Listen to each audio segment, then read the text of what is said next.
इयत्ता 8वी, विषय सामान्य विज्ञान, धडा 7वा, धातू अधातू. प्रस्तावना. मुलांनो, आपण आपल्या रोजच्या जीवनात धातूंच्या विविध वस्तू वापरत असतो. धातूपासून बनवलेली भांडी आपण स्वयंपाक करण्यासाठी वापरतो. तसेच आपण छान दिसावे म्हणून सोने, चांदी या धातूचे दागिने वापरतो. आपली वाहने, फर्निचर इतकेच काय, कुलूप, बिजागऱ्या, कड्या याही धातूच्याच असतात. धातू व अधातू या संज्ञा संपूर्णपणे मूलद्रव्याशी संबंधित आहेत.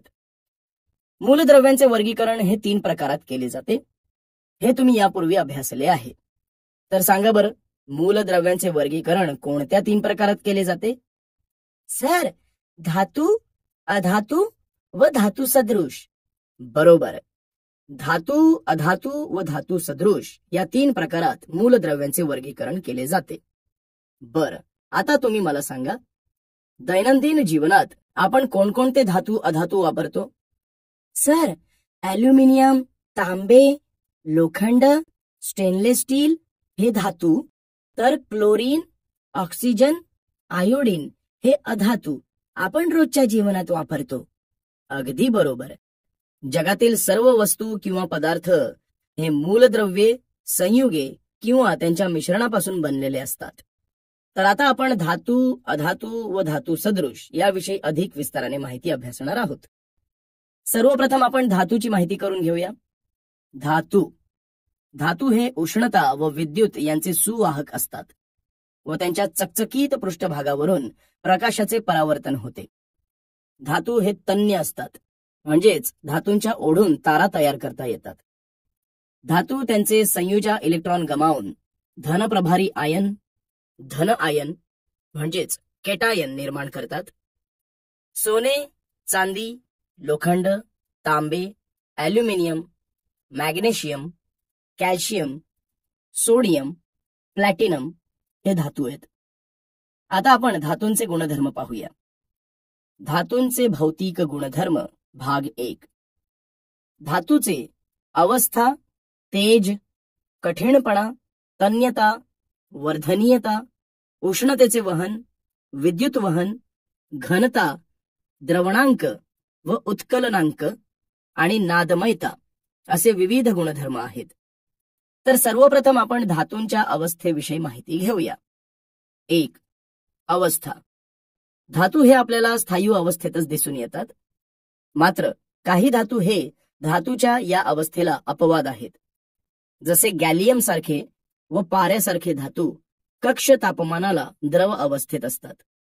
मला सांगा, जेव्हा तुम्ही दवाखान्यात जाता तेव्हा डॉक्टर ताप मोजण्यासाठी तापमापी वापरतो.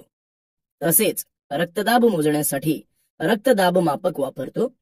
त्यामध्ये कोणता धातू असतो? सर, पारा हा धातू असतो. छान. तापमापी किंवा रक्तदाब मापक यंत्राच्या नळीमध्ये राखाडी रंगाचा चकाकता धातू असतो, तोच पारा. शरीराच्या तापमानामुळे किंवा रक्तदाबाच्या चढ उतारामुळे तो प्रसरण पावतो. 2. तेज, चकाकी. तुम्ही धातूचे भांडे लिंबाने किंवा राखेने घासलेले पाहिले आहे का? घासल्यानंतर ते भांडे चकाकते व त्या भांड्यावरून प्रकाशाचे परावर्तन होताना दिसून येते. त्यामुळे धातूंची भांडी ही तेजस्वी दिसतात. उदाहरणार्थ स्टेनलेस स्टीलची भांडी, तांब्या पितळेची भांडी. 3. कठीणपणा. तुम्ही ॲल्युमिनियमची, स्टीलची भांडी पाहिली असतील. ती भांडी एकदम कठीण भांडी असतात. सर्वसाधारणपणे जो मूळ धातू असतो तो मऊ नसतो. धातू कठीण असतात. अपवाद सोडियम व पोटॅशियम हे धातू मात्र मऊ असतात व ते चाकूने सहजपणे कापता येतात. 4. तन्यता. तुम्ही धातूंच्या तारा पाहिल्या असतील. तुमच्या घरातील वायर्समध्ये विजेच्या वेष्टणाच्या आतमध्ये विद्युत वाहून नेण्यासाठी ज्या तारा असतात त्या धातूपासून तयार केलेल्या असतात. सोनार दागिने बनवण्यासाठी सोन्याची किंवा चांदीची तार एका छिद्रातून ओढतो तेव्हा ते धातू ताणत जातात व त्यापासून तारा तयार होतात. म्हणून आपण तन्यता हा धातूचा गुणधर्म आहे असं म्हणू शकतो. धातूचे भौतिक गुणधर्म भाग 2. 5. वर्धनीयता. वर्धन म्हणजे वाढत जाणे. आपण जर एक लोखंडी खिळा घेतला व हातोडीने त्या खिळ्यावर एकसारखे घाव घातले तर तो खिळा काही वेळानंतर आपल्याला पत्र्यासारखा पसरलेला दिसतो. तसेच सोन्या चांदीचे दागिने तयार करताना सोनार त्या धातूंना ठोकून विविध प्रकारचे आकार देतो. हे शक्य होते ते केवळ वर्धनीयता या धातूंच्या अंगी असलेल्या गुणधर्मामुळे. त्यामुळेच धातूंचे पत्रे तयार करता येतात. 6. उष्णतेचे वहन. तुम्ही तुमच्या घरामध्ये शेगडीवर किंवा चुलीवर पाणी गरम करता. ते पाणी गरम करताना धातूच्या भांड्याला खालून उष्णता दिली की पाणी गरम होते, कारण धातूच्या अंगी उष्णता वाहून नेण्याची क्षमता असते. बर, आता एक तांब्याची पट्टी घ्या. त्या पट्टीच्या एका टोकाला मेण लावा व दुसरे टोक गरम करा. यामध्ये तुम्हाला काय जाणवले बरं? तर तांब्याची पट्टी गरम झालेली जाणवेल. आपण एका टोकाला उष्णता दिली तर दुसऱ्या टोकाकडे त्या उष्णतेचे वहन होत असते. त्यामुळे दुसऱ्या टोकाला लावलेले मेण काही वेळाने वितळते. धातू हे उष्णतेचे सुवाहक म्हणून ओळखले जाते. चांदी, तांबे, ॲल्युमिनियम हे उष्णतेचे उत्तम वाहक आहेत. 7. विद्युत वहन. बरं, आता तुम्ही सांगा, तुमच्या घरामध्ये बल्ब, टीव्ही, फ्रीज या उपकरणांमध्ये विद्युत वाहून नेण्यासाठी कोणकोणत्या धातूंच्या तारा वापरल्या जातात? सर, ॲल्युमिनियम आणि तांबे. अगदी बरोबर. ॲल्युमिनियम आणि तांबे यांच्या तारांमधून विद्युत वाहून नेली जाते. मात्र या तारांवर प्लास्टिकचे आवरण असते, कारण उघड्या तारांना स्पर्श केला तर विजेचा शॉक लागण्याची भीती असते. म्हणून वीज वाहून नेण्यासाठी धातूंच्या तारा वापरल्या जातात, कारण धातू हे विजेचे सुवाहक म्हणून ओळखले जातात. फक्त शिसे हा एकच धातू असा आहे की त्यामधून उष्णता व वीज वाहून नेली जात नाही. 8. घनता. पदार्थांचे वस्तुमान व आकारमान यांमधील गुणोत्तराला घनता असे म्हटले जाते. आता तुम्ही मला सांगा, खिळा पाण्यात टाकला की बुडतो का? हो, बुडतो. बरोबर. मग जर एक मोठा लाकडी ओंडका पाण्यात टाकला तर तो बुडेल का? तर तो बुडणार नाही, कारण त्याची घनता कमी असते. लाकडी ओंडक्यापेक्षा खिळ्याची घनता जास्त असते. त्यामुळे खिळा पाण्यात बुडतो. लोखंडाप्रमाणेच इतर धातूंची ही घनता जास्त असते. मात्र सोडियम, पोटॅशियम, लिथियम या धातूंची घनता पाण्यापेक्षा कमी असते. लिथियमची घनता 0.53 ग्रॅम प्रति क्युबिक सेंटीमीटर इतकीच आहे. 9. द्रवणांक व उत्कलनांक. मुलांना तुम्हाला माहित असेलच की बर्फ वितळतो, बर्फाचे पाण्यात रूपांतर होते. तसेच पाण्याला उष्णता दिली की ते पाणी उकळायला लागते. हे धातूच्या बाबतीतही घडून येते. सर्वसाधारणपणे पाहिले तर धातूंचे द्रवणांक व उत्कलनांक हे जास्त असतात. पारा किंवा मर्क्युरी, गॅलियम, सोडियम, पोटॅशियम हे धातू मात्र याला अपवाद असल्याचे दिसून येतात. 10. नादमयता. मुलांना तुम्ही तुमच्या दारावरची घंटा, मंदिरातील घंटा, शाळेतील घंटा वाजताना ऐकली असेल. या घंटेमधून तुम्हाला सुंदर आवाज येत असेल. आता तुम्ही मला सांगा, तुमच्या शाळेतील घंटा ही कोणत्या धातूची आहे? पितळेची. बरोबर. या घंटेच्या मध्ये दोलक असतो. तो बाजूला आदळला की त्यामधून आवाज येतो. तसेच घराच्या दारावरची बेल असते, त्यामध्ये स्प्रिंग गुंडाळलेली असते. ज्या वेळेस आपण बटन दाबतो त्यावेळेस ती स्प्रिंग त्यामधील दोलक धातूवर आदळली जाते व त्यामधून आवाज येतो. अधातू. मुलांनो, आता आपण अधातूंविषयी माहिती घेऊया. अधातूंचे गुणधर्म धातूच्या गुणधर्माच्या विरुद्ध असल्याचे दिसून येतात. धातू ज्याप्रमाणे चमकतात, कठीण असतात, तसे अधातूचे नसते. अधातू हे ठिसूळ असतात व त्यांना चकाकी नसते. ते वर्धनीय नसतात. कार्बन, सल्फर, फॉस्फरस हे अधातू आहेत. अधातूंचे भौतिक गुणधर्म. 1. भौतिक अवस्था. स्थायू, द्रव व वायू या अवस्थांचा विचार केला तर सर्वसामान्य तापमानात अधातू हे या तीनही अवस्थेत आढळून येतात.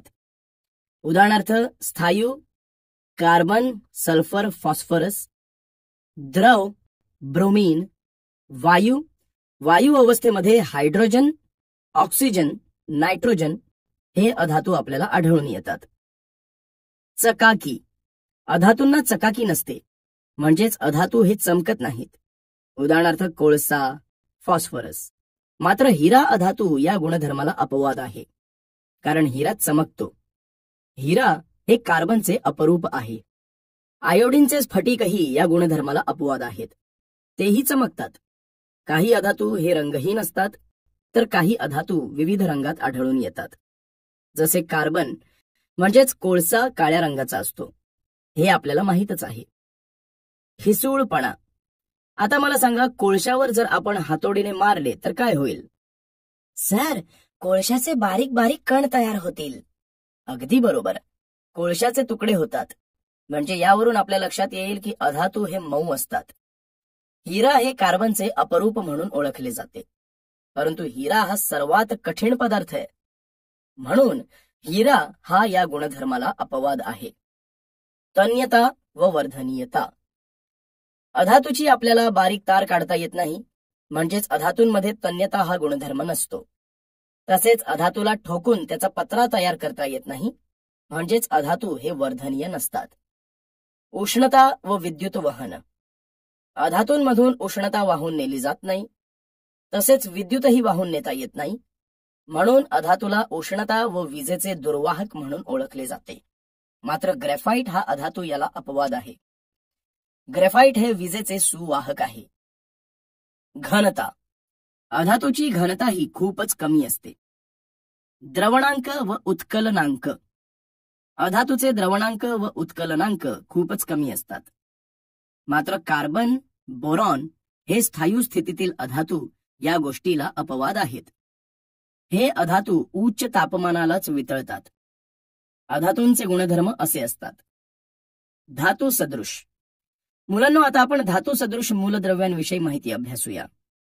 आपण धातू व अधातूंचे गुणधर्म पाहिले आहेत. मात्र काही मूलद्रव्ये अशी आहेत की ज्यामध्ये धातू व अधातू या दोन्हींच्या दरम्यानचे थोडे थोडे गुणधर्म दिसून येतात. अशा मूलद्रव्यांनाच धातू सदृश असं म्हणतात. उदाहरणार्थ आर्सेनिक, सिलिकॉन, जर्मेनियम, अँटीमनी. म्हणजेच या मूलद्रव्यांच्या गुणधर्माचा विचार केला तर आपण गोंधळात पडतो की हे धातू आहेत की अधातू. या मूलद्रव्यात धातू आणि अधातू यांच्या दरम्यानचे गुणधर्म असतात, म्हणून अशा मूलद्रव्यांना धातू सदृश असे म्हटले जाते.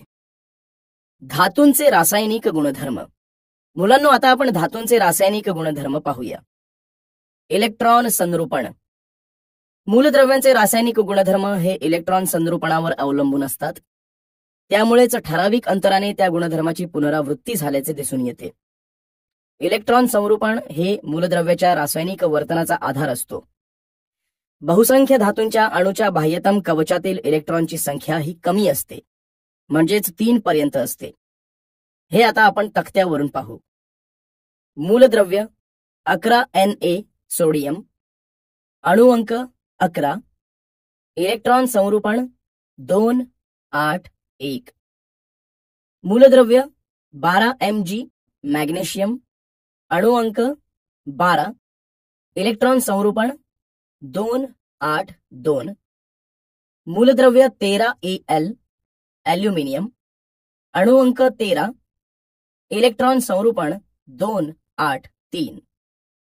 मुलांनो, पहा, या तक्त्यात सोडियमचा अणुअंक 11 आहे, मॅग्नेशियमचा अणुअंक 12 आहे, ॲल्युमिनियमचा अणुअंक 13 आहे. आयनांची निर्मिती. धातूंमध्ये त्यांचे संयुजा इलेक्ट्रॉन गमावून धनप्रभारी आयन, धन आयन म्हणजेच कॅटायन निर्माण करण्याची क्षमता असते. उदाहरण 1. सोडियम. सोडियम धातूचा 1 इलेक्ट्रॉन गमावून सोडियमचा धन आयन म्हणजेच कॅटायन तयार झालेला दिसतो. 2. मॅग्नेशियम. मॅग्नेशियम धातूचे 2 इलेक्ट्रॉन गमावून मॅग्नेशियमचा धन आयन म्हणजेच कॅटायन तयार झालेला दिसतो. 3. ॲल्युमिनियम. ॲल्युमिनियम धातूचे 3 इलेक्ट्रॉन गमावून ॲल्युमिनियमचा धन आयन म्हणजेच कॅटायन तयार झालेला दिसतो. ऑक्सिजन बरोबर अभिक्रिया. अभिक्रिया म्हणजे संयोग पावणे. धातूंचा ऑक्सिजन बरोबर संयोग होऊन त्याची ऑक्साइडे तयार होतात, म्हणजेच धातू अधिक ऑक्सिजन, धातूचे ऑक्साइड. धातूची ऑक्साइडे ही आम्लारी धर्मी असतात. धातूंच्या ऑक्साईडची अभिक्रिया आम्लासोबत होऊन क्षार व पाण्याची निर्मिती होते. म्हणजेच धातूचे ऑक्साईड अधिक आम्ल, क्षार अधिक पाणी.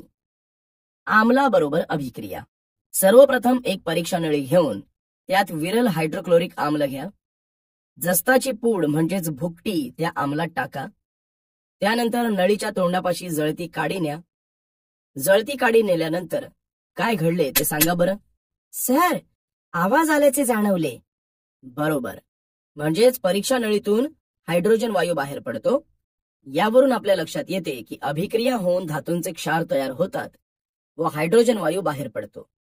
जसे धातू अधिक विरल आम्ल, क्षार अधिक हायड्रोजन वायू. तसेच धातूच्या ऑक्साईडची आम्लाबरोबर अभिक्रिया होऊन क्षार व पाणी तयार होते. उदाहरणार्थ कॅल्शियम ऑक्साईड अधिक हायड्रोक्लोरिक आम्ल यांची अभिक्रिया होऊन कॅल्शियम क्लोराईड व पाणी तयार होते. पाण्यासोबत अभिक्रिया. काही धातूंची पाण्यासोबत अभिक्रिया होते, त्यामुळे हायड्रोजन वायूची निर्मिती होते. काही धातूंची पाण्याबरोबर कक्ष तापमानाला, तर काही धातूंची गरम पाण्यासोबत, तर काही धातूंची अभिक्रिया ही पाण्याच्या वाफेसोबत होते. मात्र ही अभिक्रिया घडत असताना त्या अभिक्रियेचा दर हा वेगवेगळा असतो. अधातूंचे रासायनिक गुणधर्म. आता आपण अधातूंचे रासायनिक गुणधर्म अभ्यासूया. अधातू हे इलेक्ट्रॉन मिळवून ऋण आयन निर्माण करतात. तसेच अधातूंच्या ऑक्साईडची आम्लारी बरोबर अभिक्रिया होऊन क्षार व पाणी तयार होतात. तर आता आपण अधातूंची अधिक माहिती गुणधर्माच्या आधारे अभ्यासूया. इलेक्ट्रॉनिक संरूपण. बहुसंख्य अधातूंच्या संयुजा कवचातील इलेक्ट्रॉनची संख्या जास्त म्हणजे 4 ते 7 पर्यंत असते. मूलद्रव्य 7N, नायट्रोजन. अणुअंक 7, इलेक्ट्रॉन संरूपण 2, 5. मूलद्रव्य 8O, ऑक्सिजन. अणुअंक 8, इलेक्ट्रॉन संरूपण 2, 6. मूलद्रव्य 17Cl, क्लोरीन. अणुअंक 17, इलेक्ट्रॉन संरूपण 2, 8, 7. वरील तक्त्यामध्ये नायट्रोजनचा अणुअंक 7 आहे, ऑक्सिजनचा अणुअंक 8 आहे आणि क्लोरीनचा अणुअंक संख्या 17 आहे. आयनाची निर्मिती. अधातूमध्ये संयुजा कवचात इलेक्ट्रॉन स्वीकारून ऋणप्रभारी आयन, ऋण आयन म्हणजेच एनायन निर्माण करण्याची प्रवृत्ती असते. म्हणजेच अधातू हे इलेक्ट्रॉन मिळवून ऋण आयन निर्माण करतात. उदाहरणार्थ ए, क्लोरीन 1 इलेक्ट्रॉन स्वीकारून अष्टक पूर्ण करतात. बी, ऑक्सिजन 2 इलेक्ट्रॉन स्वीकारून अष्टक पूर्ण करतात. सी, नायट्रोजन 3 इलेक्ट्रॉन स्वीकारून अष्टक पूर्ण करतात. अशा प्रकारे अधातू हे इलेक्ट्रॉन मिळवून ऋण आयन निर्माण करतात. ऑक्सिजन बरोबर अभिक्रिया. अधातूंचा ऑक्सिजनशी संयोग होऊन त्यांची ऑक्साईड तयार होतात. त्यासाठी ही अभिक्रिया पहा. अधातू अधिक ऑक्सिजन, अधातूचे ऑक्साईड. अधातूची ऑक्साईडे ही आम्लधर्मी असतात. त्यांचा आम्लारीशी संयोग घडून आल्यानंतर क्षार आणि पाणी तयार होते. म्हणजेच आपण असे म्हणू शकतो की अधातूंच्या ऑक्साईडची आम्लारी बरोबर अभिक्रिया होऊन क्षार व पाणी तयार होते. उदाहरणार्थ C अधिक O2, CO2. कार्बन व ऑक्सिजनची अभिक्रिया होऊन कार्बन डायऑक्साईड तयार होतो. CO2 अधिक 2NaOH, Na2CO3 अधिक H2O. कार्बन डायऑक्साईडची सोडियम हायड्रोक्साईड बरोबर अभिक्रिया होऊन सोडियम कार्बोनेट व पाणी तयार होते. त्याचप्रमाणे अधातूंचे ऑक्साईड पाण्यासोबत अभिक्रिया घडवून आणतात व आम्ल तयार करतात. उदाहरणार्थ कार्बन डायऑक्साईडची पाण्याबरोबर अभिक्रिया होऊन कार्बोनिक आम्ल तयार झाले. सल्फर डायऑक्साईडची पाण्याबरोबर अभिक्रिया होऊन सल्फ्युरस आम्ल तयार होते. सल्फर डायऑक्साईडची पाण्याबरोबर अभिक्रिया होऊन सल्फ्युरिक आम्ल तयार होते. अशा प्रकारे अधातू ऑक्सिजन बरोबर अभिक्रिया घडवून आणतात. अधातूंचा एक विशेष गुणधर्म म्हणजे अधातूंची विरल आम्लांसोबत अभिक्रिया होत नाही. धातू व अधातूंचे उपयोग. मुलांनो, आता आपण धातू व अधातूंचे उपयोग काय आहेत ते पाहूया. आपण रोजच धातू व अधातूंच्या बऱ्याच गोष्टींचा वापर करत असतो. जसे घरातील भांडी धातूंची बनलेली असतात, तसेच दागिने, वाहने, त्यात सायकल, आगगाडी, मोटारी, विमाने हे सर्वच आले. अशा कितीतरी वस्तू आपल्याला सांगता येतील. धातू व अधातू आपण कुठे कुठे वापरत असतो त्यांची यादी तयार करूया. धातू सोने चांदी. उपयोग दागिने. धातू लोखंड. उपयोग बांधकामात आणि कपाटे. धातू ॲल्युमिनियम. उपयोग भांडी बनवणे, विमानाचा पत्रा. धातू पारा. उपयोग तापमापी. धातू तांबे. उपयोग भांडी आणि तारा. अधातू नायट्रोजन. उपयोग वनस्पतीत. अधातू ऑक्सिजन. उपयोग श्वसनासाठी, ज्वलनासाठी. अधातू क्लोरीन. उपयोग पाणी शुद्धीकरणासाठी. अधातू आयोडीन. उपयोग जखमेवर लावण्यासाठी. अधातू निऑन. उपयोग बल्बमध्ये वापरतात. छान. बरं, आता मला सांगा, धातूंच्या रासायनिक गुणधर्मांचा अभ्यास करताना सोन्याची किंवा चांदीची सहजपणे अभिक्रिया होत नाही असे का दिसून येते? सर, कारण सोन्या व चांदीची अभिक्रिया हवा, पाणी, आम्ल किंवा उष्णता यांच्याबरोबर कोणत्याच प्रकारे होत नाही म्हणून. अगदी बरोबर. राजधातू सोने, चांदी, प्लॅटिनम, पॅलेडियम व रोडियम यांसारखे धातू हे निसर्गात मूलद्रव्याच्या स्वरूपात आढळून येतात. या धातूंवर हवा, पाणी, उष्णता, वातावरण यांचा सहजासहजी परिणाम होत नाही. म्हणून या धातूंना राजधातू असे म्हणतात. त्यांची क्षरण व ऑक्सिडीकरण अभिक्रिया ही कक्ष तापमानाला होत नाही. राजधातूंचे उपयोग. 1. आपण सोने, चांदी, प्लॅटिनम या राजधातूंचा उपयोग अलंकार बनवण्यासाठी करतो. 2. चांदीचा उपयोग विविध प्रकारच्या औषधांमध्ये केला जातो. 3. आपण विविध स्पर्धा पाहतो, त्यामध्ये पदके दिली जाताना तुम्ही पाहिली असतील. या पदकांसाठी सोने, चांदी वापरली जाते. 4. काही इलेक्ट्रॉनिक उपकरणांमध्येही सोने, चांदी या राजधातूंचा उपयोग केला जातो. 5. प्लॅटिनम, पॅलेडियम या धातूंचा उपयोग उत्प्रेरक म्हणून केला जातो. त्याचप्रमाणे ॲल्युमिनियम या धातूप्रमाणेच सोने व चांदी हे उत्तम प्रकारे वर्धनीय धातू आहेत.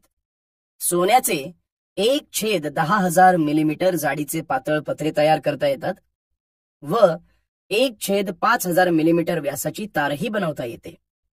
आता आपण सोन्याची शुद्धता कशी ठरवावी ते अभ्यासूया. सोन्याची शुद्धता. तुम्ही सोन्याच्या दुकानात गेलात तर तुमच्या लक्षात येईल की सोन्याचे भाव कमी जास्त असतात. बरं, तुम्ही मला सांगा, व्यापारी हे सोन्याचे भाव वेगवेगळे का सांगत असतील? सर, सोन्याच्या शुद्धतेमुळे. बरोबर. सोने हा एक राजधातू आहे. तो निसर्गात मूलद्रव्याच्या स्वरूपात आढळतो. 100% शुद्ध सोने म्हणजे 24 कॅरेटचे सोने व हे शुद्ध सोने अगदी मऊ असते. त्यामुळे शुद्ध सोन्याचे दागिने बनवल्यास थोडा जरी दाब दिला तर दागिने वाकतात किंवा तुटतात. म्हणून त्यात सोनार, तांबे किंवा चांदी विशिष्ट प्रमाणात मिसळतात. दागिने बनविताना सोनार 22 किंवा त्याहून कमी कॅरेटचे सोने वापरतात. सोन्याची शुद्धता कॅरेट व टक्केवारी यांमध्ये कशी मोजतात ते खालील तक्त्याच्या आधारे समजून घेऊ. सोन्याची शुद्धता कॅरेट व टक्केवारी. 24 कॅरेट टक्केवारी 100, 22 कॅरेट टक्केवारी 99.66, 18 कॅरेट टक्केवारी 75, 14 कॅरेट टक्केवारी 58.33, 12 कॅरेट टक्केवारी 50, 10 कॅरेट टक्केवारी 41.66. अशा प्रकारे टक्केवारीवरून सोन्याची शुद्धता ठरवली जाते. क्षरण. मुलांनो, क्षरण म्हणजे झिजणे. ज्या ठिकाणी ओलावा असतो त्या ठिकाणी असणाऱ्या धातूंच्या वस्तूची झीज झालेली तुम्हाला दिसून येते. धातूवर ओलाव्यामुळे हवेतील वायूंची प्रक्रिया होते व धातूंची संयुगे तयार होतात. या संयुगामुळे धातूवर परिणाम होतो व धातू झिजतात. यालाच क्षरण असं म्हणतात. उदाहरणार्थ लोखंडावर येणारा गंज, स्टेनलेस स्टील इत्यादी. आता मी तुम्हाला आणखी एक महत्वाची माहिती सांगतो. अमेरिकेतील न्यूयॉर्क शहराजवळ समुद्रात स्वातंत्र्य देवतेचा पुतळा आहे. या स्वातंत्र्य देवतेच्या पुतळ्याचा पृष्ठभाग तांब्यापासून बनवलेला होता, पण आता तो हिरव्या रंगाचा दिसतो, कारण हवेतील कार्बन डायऑक्साईड व आर्द्रता यांची अभिक्रिया तांब्यासोबत घडून येऊन हिरव्या रंगाचे कॉपर कार्बोनेट तयार झाले. हे क्षरणाचे एक उत्तम उदाहरण आहे. अशा प्रकारे धातूचे क्षरण होते. तुम्ही लोखंड पाहिले असेल. कधी कधी त्या लोखंडावर ऑक्सिजन वायूची अभिक्रिया होऊन तांबूस रंगाचा लेप तयार झालेला दिसतो. तांब्यावर कार्बन डायऑक्साईड वायूची अभिक्रिया होऊन हिरवट रंगाचा लेप तयार होतो. त्याचप्रमाणे चांदी या राजधातूवर हायड्रोजन सल्फाईड वायूची अभिक्रिया झाल्यानंतर काळ्या रंगाचा लेप तयार होतो. अशा प्रकारे धातूंचे क्षरण होताना आपण पाहतो. मात्र यामुळे धातू खराब होतो. त्यासाठी धातूंचे क्षरण होऊ नये म्हणून त्यांच्यावर तेल, ग्रीस, वार्निश व रंग लावला जातो, किंवा जे धातू गंजत नाहीत त्यांचा मुलामा लावला जातो.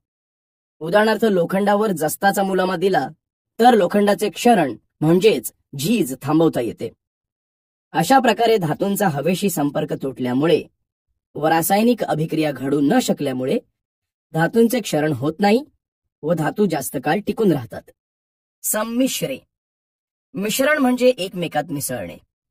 दोन किंवा अधिक धातूंच्या किंवा धातू व अधातूंच्या एकजीव म्हणजेच समांगी मिश्रणाला संमिश्र असं म्हटलं जातं.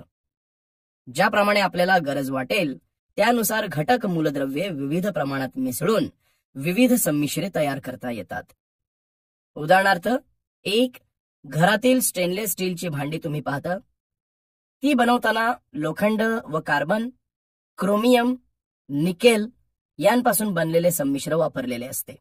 दोन पितळ हे संमिश्र तांबे व जस्त यांपासून बनवले जाते. तीन कांस्य हे संमिश्र तांबे व कथिल यांच्यापासून बनवले जाते. अशा प्रकारे संमिश्रे ही खूप महत्वाची आहेत. मात्र काही स्वस्त स्टेनलेस स्टील बनवताना कधी कधी महाग निकेल ऐवजी तांब्याचा वापर केला जातो. त्यामुळे स्टेनलेस स्टीलची भांडी चिरताना तुम्ही तुमच्या घरात पाहिलं असेल. आता मी तुम्हाला अशाच संमिश्रांविषयी थोडी अधिक माहिती सांगणार आहे. तुम्ही दिल्लीचा कुतुब मिनार पाहिला असेल, म्हणजे स्वतः तिथे जाऊन किंवा चित्रामध्ये. दिल्लीतील कुतुब मिनारच्या परिसरात 1500 वर्षांपूर्वी एक लोखंडी स्तंभ तयार करण्यात आलाय. तुम्हाला याची एक गंमत सांगतो. ती म्हणजे हा स्तंभ इतका जुना असूनही आजही चकचकीत आहे, कारण आपल्या पूर्वजांनी तो स्तंभ संमिश्रापासून तयार केलाय आणि त्या स्तंभाच्या लोहामध्ये थोड्या प्रमाणात कार्बन, सिलिकॉन आणि फॉस्फरस मिसळले आहे. भंगारवाले जुने पुराणे लोखंड, कथील, जस्त, तांबे, पितळ, ॲल्युमिनियम विकत घेतात. त्याचा काय उपयोग होत असेल बरं? सर, हे धातू वितळून त्यापासून पुन्हा नवीन वस्तू तयार करता येत असतील, हो ना? अगदी बरोबर. आज आपण इथेच थांबणार आहोत. पुन्हा भेटू या पुढच्या पाठाच्या वेळी.